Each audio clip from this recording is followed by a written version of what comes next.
Olive TV ప్రేక్షకులకు ప్రభుపేట వందనాలు తెలియజేస్తున్నాను. ఈరోజు 90వ కీర్తనని మనము ధ్యానం చేసుకుందాం. ఈ 90వ కీర్తనలో ఒక వచనాన్ని నేను చదివిన తర్వాత ఈ యొక్క అధ్యాయాన్ని మొత్తం కూడా మనము ధ్యానం చేసుకుందాం. 90వ కీర్తన 12వ వచనాన్ని మనం చూస్తే, మా దినములు లెక్కించుట మాకు నేర్పుము. ఈ మాటని ఈరోజు మనం ధ్యానం చేద్దాం. దినములు లెక్కించుట అనేటువంటి దాని మీద ఈ 90వ అధ్యాయాన్ని మనం ధ్యానం చేద్దాం. ఈ 90వ అధ్యాయం ప్రారంభంలో మనం చూసినట్లయితే దైవజనుడైన మోషే చేసినటువంటి ప్రార్థన అని రాయబడింది. అంటే మోషే గారు ఈ 90వ కీర్తనను, అలాగే 91వ కీర్తన కూడా ఆయన్ని రచించినట్టుగా మోస్ట్ ఆఫ్ ద థియోలాజియన్స్ చెప్తూ ఉంటారు. 91వ కీర్తన పైన మనకు ఆ రాసినటువంటి రచయిత పేరు లేదు, కానీ 91వ కీర్తన యొక్క శైలి, దాని యొక్క తాత్పర్యము, అలాగే 91 అధ్యాయానికి అది కంటిన్యూస్గా ఉంటుంది కనుక 91వ అధ్యాయం కూడా మోషే గారే రాశారనేటువంటి మాట మోస్ట్ ఆఫ్ ద థియోలాజియన్స్ చెప్పినటువంటి మాట. అయితే ఈరోజు ఈ 90వ అధ్యాయాన్ని మనం ధ్యానం చేద్దాం. ఈరోజు మన ప్రసంగం యొక్క టైటిల్ ఏంటంటే దినములు లెక్కించుట. మన దినములను లెక్కించుట మాకు నేర్పుము అని దైవజనుడైనటువంటి మోషే చెప్పినటువంటి మాటని మనము ధ్యానం చేద్దాం. ఈ అధ్యాయంలో మొత్తం 5 విషయాలు మనం నేర్చుకోవచ్చు. ఈ అధ్యాయము ప్రారంభంలో ఉన్నటువంటి 1-2 వచనాలు చూస్తే, గాడ్ ఈజ్ ఎటర్నల్, అంటే దేవుడు శాశ్వతమైనటువంటి వాడు అనేటువంటి మాట మనకు అర్థమవుతుంది. అలాగే ఈ కీర్తనలో 3-6 వచనాలు, అలాగే 9-10 వచనాలు కనుక మనం చూస్తే, లైఫ్ ఈజ్ షార్ట్ అండ్ ఫ్రిగైల్, అంటే మానవుని యొక్క జీవితము చాలా చిన్నది, అల్పమైనది, అలాగే బలహీనమైనటువంటిది అనే విషయాన్ని మనము తెలుసుకోవచ్చు. అదేవిధంగా మూడో విషయాన్ని మనం చూసినట్లయితే, ఈ 7వ వచనం నుండి 11వ వచనం వరకు మనం చూస్తే, దేవుడు పరిశుద్ధుడు అండ్ ఆయన నీతిమంతుడు అనే విషయాన్ని మనం చూడవచ్చు. God is Holi and is just అనేటువంటి విషయాన్ని మనం చూడొచ్చు. అలాగే 4 విషయాన్ని కనుక మనం చూస్తే, నేను చదివినటువంటి వాక్యము 12వ వచనాన్ని మనం చూస్తే, మనము జ్ఞాన హృదయాన్ని, అలాగే మన దినములను లెక్కించుట మనకు నేర్పించమని దేవునికి ప్రార్థన చేయవలసిన వారిగా మనం ఉన్నాము. 4 విషయాన్ని మనం నేర్చుకోవచ్చు. అలాగే చివరిగా మనం చూసినట్లయితే 13-17 వచనాలు కనుక మనము పరిశీలన చేస్తే, మనము దేవుని యొక్క ప్రసన్నతను, దేవుని యొక్క కృపను మనం పొందుకుంటానికి, అలాగే మన కుటుంబాలు ఆశీర్వదించబడటానికి, మన జీవితాల్లో, మన కుటుంబాల్లో దేవుని యొక్క హస్తం అనేటువంటిది ఉండాలనే విషయాన్ని ఇక్కడ మనకు తెలియజేస్తూ, దేవుణ్ణి మనం ఆ విధంగా వేడుకోవాలనే విషయాన్ని దైవజనుడైనటువంటి మోషే తన రాసినటువంటి ఈ కీర్తనలో మనం చూడొచ్చు. మొత్తం 5 విషయాలు మనం ఈరోజు చూస్తూ ఉన్నాం. అయితే మనం ఒక్కొక్క విషయాన్ని మనం ధ్యానం చేసుకుందాం. ఈ 90వ కీర్తన మొదటి 2 వచనాలు కనుక మనం చూస్తే, ఇక్కడ రాయబడిన దాన్ని చదువుతాను. ప్రభువా, తరతరముల నుండి మాకు నివాస స్థలము నీవే. పర్వతములు పుట్టక మునుపు, భూమిని లోకమును నీవు పుట్టింపక మునుపు, యుగ యుగములవు నీవే దేవుడు. From the ever lasting to the ever lasting. ప్రభువా, తరతరములకు నీవే దేవుడవు. అంటే మనం ఇక్కడ చూస్తే దేవుని యొక్క స్వభావాన్ని, ఆయన శాశ్వతమైనటువంటి వాడు, ఆయన అనంతమైనటువంటి దేవుడు, ఆయన పరిపూర్ణమైనటువంటి దేవుడు. Is a omnipotent, omniscient and omnipresent and is the almighty and sovereign God అనే విషయాన్ని ఇక్కడ భక్తుడు తెలియజేస్తున్నాడు. కాబట్టి మన జీవితం అనేటువంటిది చాలా అల్పమైనటువంటిది. God is everlasting and humans are temporary on this earth అనే విషయాన్ని మనం చూడొచ్చు. అయితే మన నివాస స్థలం ఏది అంటే, ఎన్ని తరాలు గడిచినా కూడా మన నివాస స్థలము, ఎన్ని జనరేషన్స్ గడిచిపోయి జనరేషన్ వెంబడి ఇంకొక జనరేషన్ మనకు వచ్చినప్పటికీ కూడా మన నివాస స్థలము, ఇంకా మనకు అర్థమయ్యే భాషలో చెప్పాలంటే మన అడ్రస్ ఏదయ్యా అంటే దేవుడే అనే విషయాన్ని ఇక్కడ భక్తుడైనటువంటి మోషే చాలా క్లియర్గా తెలియజేస్తూ ఉన్నాడు. చూడండి, ఈ యొక్క మోషే యొక్క జీవితాన్ని గనక మనం పరికించి చూస్తే, మొత్తం 120 సంవత్సరాలు బ్రతికినటువంటి మోషే మొదటి 40 సంవత్సరాలు ఆయన అంతఃపురంలో ఫరో కుమార్తె యొక్క కుమారుడిగా ఆయన ఎదిగినట్లుగా, ఆయన సకల విద్యలందు ప్రావీణ్యత కలిగినటువంటి వ్యక్తిగా మనం చూస్తాం. తర్వాత మిగతా 40 సంవత్సరాలు తన మామ అయినటువంటి ఇత్రో దగ్గర ఆ అరణ్య ప్రాంతంలో ఆ ఇత్రో దగ్గర మరి పశువులను కాచేటువంటి వ్యక్తిగా మిగతా 40 సంవత్సరాలు తన జీవితంలో మనం చూస్తాం. చివరి 40 సంవత్సరాలు మోషే యొక్క జీవితాన్ని కనుక మనం చూస్తే మరి ఇజ్రాయేల్ ప్రజలందరినీ కూడా ఐగుప్తులో నుంచి మరి ఆయన అరణ్య మార్గముగా ఆయన నడిపించినట్టుగా మనం చూస్తాం. ఇలాంటి మరి దీర్ఘకాలికంగా తన జీవితంలో ఎన్నో అనుభవాలను, దేవునితో తనకున్నటువంటి సంబంధాన్ని, దేవునితో తనకున్నటువంటి ఆ యొక్క ఆత్మీయతను, అలాగే దేవుడితో తన నడిచినటువంటి అనుభవంలో నుంచి రాసినటువంటి కీర్తనే ఈ 90వ కీర్తన. దీంట్లో మొట్టమొదటి విషయం మనకి మోషే తెలియజేసినటువంటిది ఏంటంటే, దైవజనుడు దేవుడు శాశ్వతమైనటువంటి వాడు. ఆయన చూడండి, భూమి లోకము కూడా పుట్టింపక మునుపు కూడా ఆయన యుగయుగములకు దేవుడే. మీరు చూసినట్లయితే ఆదికాండం 1వ అధ్యాయంలో భూమి అలాగే సృష్టి యొక్క ఎలాగ దేవుడు సృష్టించాడో, మానవుని ఎలా నిర్మించాడో ఆ విషయాన్ని మనం చూడగలుగుతాం. అయితే ఈ సృష్టినంతటిని కూడా సృష్టింపబడక ముందు కూడా ఆయన దేవుడే అనే విషయాన్ని ఇక్కడ తెలియజేస్తున్నాడు. మీకు ఒక విషయాన్ని నేను చెప్పాలని ఆశపడుతూ ఉన్నాను. ప్రపంచంలో మరి అన్నిటికంటే చాలా మరి వయస్సు కలిగినటువంటి ఒక చెట్టు ఉన్నది. అది కాలిఫోర్నియాలోని, అమెరికాలోని కాలిఫోర్నియా అనేటువంటి ప్రాంతంలో వైట్ మౌంటైన్స్లో ఈ యొక్క చెట్టు ఉన్నది. ఈ చెట్టు మరి పినస్ లాంగియో అనేటువంటి స్పీసీకి చెందినటువంటి చెట్టు. ఈ చెట్టును గ్రేట్ బ్యాసిన్ అనేటువంటి దానిగా పిలుస్తూ ఉంటారు. ఇది సుమారు 4850 సంవత్సరాలు దీని వయసు అనేటువంటి విషయాన్ని మనము ఇంటర్నెట్లో చూసే మీకు తెలుస్తుంది. అయితే ఎందుకు ఈ విషయం చెప్తున్నానంటే, ఇన్ని సంవత్సరాలు ఉన్నటువంటి ఈ చెట్టు మీద మనం కనుక ఒక్కసారి జ్ఞాపకం చేసుకున్నట్లయితే ఎన్ని మరి పక్షులు దాని మీద గూడు కట్టుకుని నివాసం చేసినవో, ఎన్ని ఒక జాతి ఒక జనరేషన్ తర్వాత ఇంకొక జనరేషన్, దాని తర్వాత ఇంక జనరేషన్, ఇలా చూసుకుంటూ పోతే 4000 పైబడి ఉన్నటువంటి చెట్టు యొక్క వయసును బట్టి ఎన్ని జనరేషన్స్ ఆ చెట్టు మీద నివసించినాయో మనం చూడవచ్చు. అంటే ఎన్ని జనరేషన్స్ అవి మారిపోయినా, చేంజ్ అయినా, జనరేషన్ వెంబడి జనరేషన్స్ వచ్చినప్పటికీ కూడా ఆ చెట్టు మాత్రం వాటికి నివాస స్థలము అదే కనబడుతున్నది. ఇక్కడ మనం కూడా చూసినట్లయితే దేవుడి చెట్టు అనేది నా అభిప్రాయం కాదు, కానీ ఈ చెట్టును ఒక దేవునితో పోల్చుకున్నట్లయితే ఈ భూమి మీద, ఈ ప్రపంచంలో ఈ భూమి మీద ఇన్ని సంవత్సరాలు గడిచిపోయినప్పటికీ, తరం వెంబడి తరము గడిచిపోతున్నప్పటికీ కూడా ఈ మానవులందరికీ కూడా నివాస స్థలము ఏదయ్యా అంటే దేవుడే.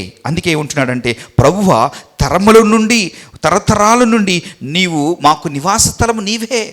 భూమి ఆకాశము కూడా నువ్వు పుట్టింపక ముందే ఈ యుగయుగములకు కూడా నీవే దేవుడవు. అంటే దేవుని యొక్క సార్వభౌమాధికారాన్ని, దేవుని యొక్క శాశ్వతమైనటువంటి వాడని మనము గుర్తించవలసినటువంటి వారుగా ఉన్నాము. అలాగే రెండో విషయాన్ని కనుక మనం చూసినట్లయితే, లైఫ్ ఈజ్ షార్ట్ అండ్ ఫ్రిగైల్.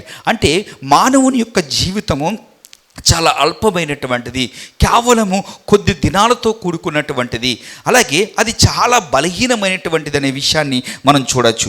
మనం చూస్తే 3వ వచనం నుండి 6వ వచనం వరకు, అలాగే 9వ వచనం నుండి 10వ వచనం వరకు కూడా చూస్తే మనకి చాలా క్లియర్గా అక్కడ మనకు కనబడుతూ ఉన్నది. చూడండి, మానవుని జీవితాన్ని ఇక్కడ ఎలా పోలుస్తూ ఉన్నాడంటే, నీవు మనుషులను మంటికి మార్చుచున్నావు, నరులారా తిరిగి రండి అని నీవు సెలవిచ్చుచున్నావు. సండే రోజు చాలా చక్కగా వర్షిప్ చేసి మళ్ళీ మండే నుంచి సాటర్డే వరకు మనం లోకానుసారంగా జీవించాలని కాదు. మనం సండే రోజు చాలా పవిత్రంగా, పరిశుద్ధంగా ఉండి మళ్ళీ మండే టు సాటర్డే మన ఉద్యోగాలు చేసే చోట లంచాలు తీసుకోమని కాదు. సండే చాలా పరిశుద్ధంగా ఉండి మళ్ళీ సోమవారం నుంచి శనివారం వరకు అపవిత్రమైనటువంటి మాటలు మాట్లాడుతూ అపవిత్రమైనటువంటి చూడమన్నది దేవుని ఉద్దేశం కాదు. దేవుని వాక్యం ఏమని సెలవిస్తుందంటే, ఎన్నటెన్నటికీ పరిశుద్ధతయే నీ మందిరమునకు మరి అనుకూలము. ఏ మందిరము?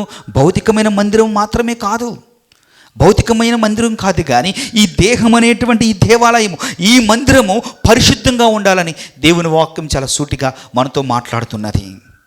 ఈ మందిరము, ఈ హృదయము, మన శరీరము, మన చూపులు, మన తలంపులు, మన ప్రవర్తన అంతా కూడా పరిశుద్ధమైనదిగా ఉండాలి. కానీ మానవుని యొక్క స్వభావం ఎలా ఉంటుందంటే, మీకు ఒక విషయాన్ని నేను తెలియజేస్తాను. చూడండి, ఒక చిన్న ఉపమానాన్ని, చిన్న కథని మీకు నేను తెలియజేస్తాను.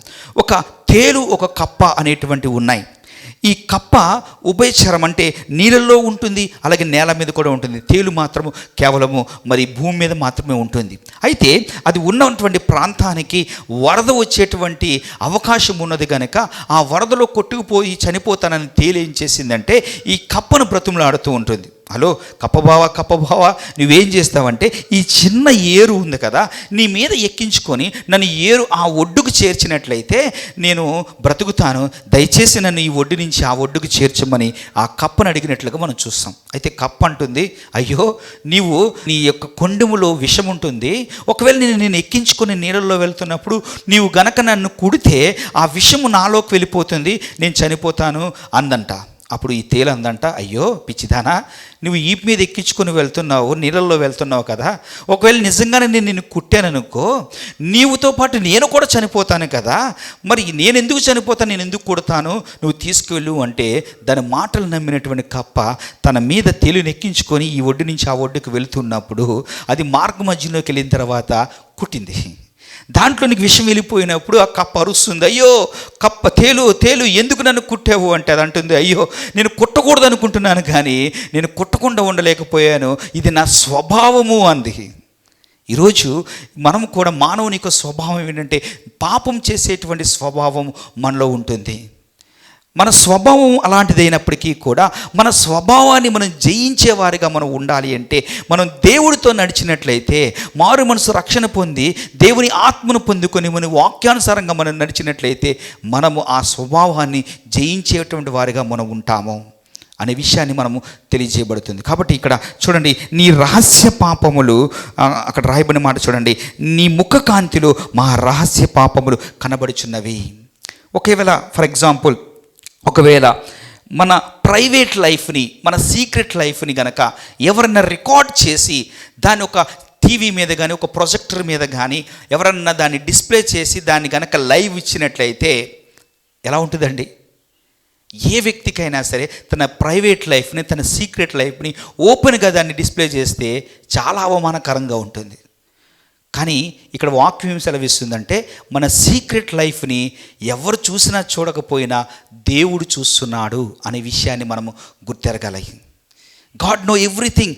దేవునికి కనుమరుగైనటువంటిది ఏమీ లేదు. అందుకే భక్తుడు అంటున్నాడు, మా రహస్య పాపాలు నీ ముఖ కాంతిలో మా రహస్య పాపాలు కనబడుతున్నాయి. అది మోషే లాంటి దైవజనుడే ఈ మాట చెబితే మరి సామాన్యమైనటువంటి వారి పరిస్థితి ఏ విధంగా ఉంటుంది? కాబట్టి మనం పరిశుద్ధంగా జీవించటం అనేటువంటిది మన ఆత్మీయ జీవితంలో అలవర్చుకోవలసినటువంటి వారిగా మనం ఉన్నాము. 4వ విషయాన్ని మీకు నేను చూపిస్తాను. చూడండి, 4వ విషయాన్ని మనం చూసినట్లయితే 12వ వచనం ఇందాక నేను చెప్పిన రీతిగా మాకు జ్ఞాన హృదయము కలుగునట్లు చేయము, మా దినములు లెక్కించుట మాకు నేర్పించము. ఈరోజు మన వాక్యాంశం కూడా అదే పెట్టుకున్నాం, మా దినములు లెక్కించుట మాకు నేర్పించము. దినములు లెక్కించడం మాకు నేర్పించు అంటే ప్రతిరోజు కూడా మన క్యాలెండర్ దగ్గరికి వెళ్ళి టుడే 29 సండే, రేపు 30 మండే, అలాగే జూలై 1, 2, 3, 4, తర్వాత ఆగస్టు 1, 2, 3, 4 ఇలా లెక్క పెట్టడం కాదు. దినములు లెక్క పెట్టడం అంటే ఏంటో తెలుసా? దినములు లెక్క పెట్టడం అంటే ఏంటంటే మీకు చిన్న ఉదాహరణ నేను చెప్తాను. ఫర్ ఎగ్జాంపుల్, మన కుటుంబము మనము జీవనం సాగించడానికి కరెక్ట్గా నెలకు సరిపడంత అమౌంట్ డబ్బులు మన దగ్గర ఉన్నాయి, 30 రోజులకు సరిపడ డబ్బులు మన దగ్గర ఉన్నాయి అనుకోండి. ఇంకా అంతకంటే ఎక్కువ డబ్బులు మన దగ్గర లేవు. ఇప్పుడు ఈ డబ్బులను నువ్వు ఎలా ఖర్చు పెడతావు? చాలా జాగ్రత్తగా ఖర్చు పెడతావు. కాబట్టి ఇష్టానుసారంగా మరి అనవసరమైనటువంటి ఖర్చులు వ్యర్థంగా నువ్వు దాన్ని ఖర్చు పెట్టావు. ఎందుకంటే నీకు 30 రోజులకు సరిపడే డబ్బులు మాత్రమే ఉన్నాయి. అలాగే నీ జీవితం కూడా చాలా అల్పమైంది కదా. నీ జీవితము 60 సంవత్సరాలు 70 సంవత్సరాలే కదా. ఆల్రెడీ మన జీవితము సగం పైనే గడిచిపోయింది కదా. మిగిలినటువంటి ఆ కొద్ది జీవితాన్ని మనం ఏ విధంగా ఖర్చు పెడుతున్నాం? లోకానుసారంగా ఖర్చు పెడుతున్నావా? లేదా మన సెల్ఫ్ ఇంటెలిజెన్స్ అంటే మనకు మనసుకు నచ్చినట్టుగా నువ్వు ఖర్చు పెడుతున్నావా? దైవికంగా, ఆత్మ సంబంధంగా, వాక్యానుసారంగా, దేవుని చిత్తానుసారంగా నీ జీవితాన్ని నువ్వు జీవిస్తున్నావా? అందుకే ఇక్కడ భక్తుడు అంటున్నాడు, జ్ఞాన హృదయాన్ని మాకు దయచే. మనలో జ్ఞాన హృదయం ఉంటే, జ్ఞానము అంటే ఈ వాక్యముతో కూడిన, ఈ జీవవాక్యముతో కూడిన, ఈ సత్యవాక్యముతో కూడినటువంటి హృదయాన్ని, మనస్సును గనక మనం కలిగి ఉంటే మన జీవితాలను దేవునిలోనే మనం ఖర్చు పెడతాము. ఆత్మీయంగానే మన దినాలను మనం లెక్క పెడతాము. కౌంటింగ్ ద డేస్ అంటే అర్థం ఏంటో తెలుసా? ప్రతిరోజు కూడా మన జీవితంలో ఎంత దేవుని చిత్తాన్ని మనం నెరవేరుస్తూ మనం ముందుకు సాగుతున్నాము అనేదే మన దినాలు మనం లెక్కించటం అంటే ఉదయం లేచిన దగ్గర నుంచి మళ్ళీ మనం పడకల మీదకి వెళ్ళేంత వరకు, మనం పనిచేసే చోట, మనం ఉద్యోగం చేసే చోట, మనం చదువుకునే చోట, లేదా మనము నివసించే చోట, మన ఇంట్లో ఉన్నప్పుడే ఒకవేళ ఎక్కడ ఉన్నప్పుడు కూడా ఆ రోజంతా కూడా మనం ఎంత మన జీవితము వాక్యానుసారంగా గడిపాము, మన చూపులు, మన మాటలు, మన ప్రవర్తన, మనం చేసేటువంటి పని ప్రతిదీ కూడా దైవికంగానే, దేవుని చిత్తానుసారంగానే, అలాగే దేవుని వాక్యానుసారంగానే మనం బ్రతికామా అంటే దాన్ని మనము, మన జీవితాన్ని మనం ఎలా ఖర్చు పెడుతున్నాము దానినే దేవునిలో మన దినాలు లెక్కించుట అనేటువంటి మాటకు అర్థం. మన దగ్గర 30 రోజులకు సరిపడే డబ్బు ఉంటే ఆ 30 రోజులకు సరిపడే డబ్బుని మనం ఎలా పడితే అలా ఖర్చు పెట్టాం. ఎందుకంటే వ్యర్థంగా ఖర్చు పెడితే మళ్ళీ ఇంకో రోజు బ్రతకడానికి అది ఉండదు కనుక చాలా జాగ్రత్తగా ఖర్చు పెడతాం. మన దినాలు కూడా చాలా కొద్దివే కనుక మరి ఆ కొద్ది దినాలను మన దేవునిలో ఎలాగ జీవిస్తున్నాం అనేటువంటి దానిని ఇక్కడ భక్తుడు తెలియజేస్తున్నాడు. ఎంత గొప్ప మరి ఆధ్యాత్మికతో కూడినటువంటి కీర్తన మీరు ఆలోచన చేయండి. ఎంత లోతైనటువంటి సత్యాన్ని ఇక్కడ దైవజనుడైనటువంటి మోషే ఆయన రచించినటువంటి ఈ కీర్తనలో దేవుడు ఎంత పొందుపరిచాడో, ఇలాంటి ఆత్మీయ సత్యాలు మనం నేర్చుకోవచ్చో ఇక్కడ మనం చూడవచ్చు. చివరిగా చెప్పి నేను ముగిస్తాను. చూడండి, చివరి విషయాన్ని కనుక మనం చూసినట్లయితే 13వ వచనం నుండి 17వ వచనం వరకు చూస్తే దాని అంతటిని కూడా మనం స్కిమ్మింగ్ చేస్తే ఆ 17వ వచనంలో కనుక మనం ఒక విషయాన్ని మనం చూడొచ్చు. చూడండి, మా దేవుడైన యెహోవా ప్రసన్నత మా మీద ఉండునుగాక, మా చేతి పనిని మాకు స్థిరపరచుము, మా చేతి పనిని స్థిరపరచుము. చూడండి, మన జీవితంలో మనము మన కుటుంబాల్లో, మన ఉద్యోగాలలో, మన యొక్క మినిస్ట్రీస్లో, మనకు దైనందినమైనటువంటి జీవితాల్లో, మన చేతి పనిలో మనము ఆశీర్వాదాన్ని చూడాలంటే మనము దేవుణ్ణి వేడుకోవాలి. తెలుగులో ఒక సామెత ఉంటుంది, అడగనదే అమ్మైనా పెట్టదని. దేవుని మనం అడక్కోకుండా, దేవుని మనం వేడుకోకుండా, దేవుని మనం ప్రార్థించకుండా, దేవుని యొక్క మరి ఆయన ఇన్ఫ్లుయెన్స్ని లేదా ఆయన ఇన్వాల్వ్మెంట్ని మన జీవితాల్లో, మన కుటుంబాల్లో కనుక చూడకపోతే మన ఆశీర్వాదాన్ని ఎలా చూస్తాం? అందుకే అంటున్నాడు, నీ ప్రసన్నత మా మీద ఉండునుగాక. దేవుని ప్రసన్నత మన మీద ఉండేలాగా మనం ప్రార్థన చేయాలి.